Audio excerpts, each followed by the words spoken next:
Hakika hii ni bongozozo na unaweza ukajiuliza, na hata pia kwa baadhi ya watu walijaribu kuhoji na kuuliza, je, Ibrahim Traore ni dini gani? Kwa sababu kitu kinachopatikana katika ikulu ya rais wa Burkina Faso Ibrahim Traore, nafikiri ni jambo la kusikitisha sana.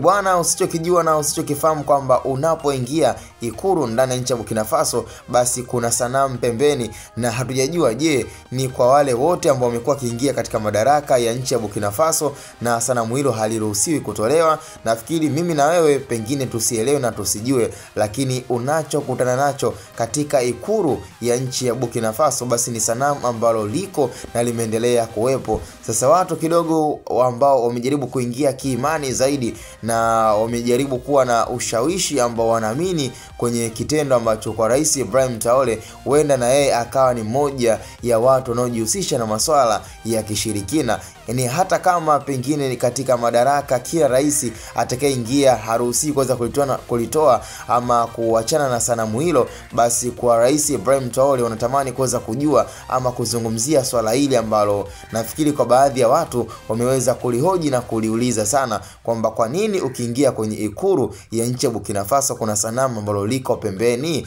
Je, Ibrahim Traore anakubaliana na hilo? Na je, yeye ni dini gani? Licha kwamba katika mazungumzo yake, na unapokuwa rais hutakiwi kuzungumzia sana upande wa dini, kwa sababu huenda dini ambayo uko nayo wewe ikaonekana kabisa kwamba unabagua dini, yani unaweka bias. Kwa hiyo huenda hiyo ikawa ni sababu kwamba Ibrahim Traore hataki kuzungumzia kwamba labda yeye amefocus sana na dini ya Kiislamu ama dini ya Kikristo, lakini yeye amekuwa akisupervise na akiendelea na demokrasia ya nchi ya Burkina Faso. Na ndio maana kila watu wakijaribu kuhoji kuhusiana na sanamu linalopatikana ikulu, yeye amekuwa halizungumzii na hajawahi kutolea ufafanuzi. Na huenda kwa akili za kawaida, huenda kwa akili tunavyoziona za Ibrahim Traore na jinsi ambavyo amekuwa ni kiongozi bora, sidhani kama inawezekana ni rahisi sana kwamba labda pengine sanamu hilo limekuja wakati wake yeye, lakini huenda ikawa kama ni kiutamaduni ambacho kiko ndani ya nchi ya Burkina Faso, na kwa watawala wote ama rais yeyote atakayeingia madarakani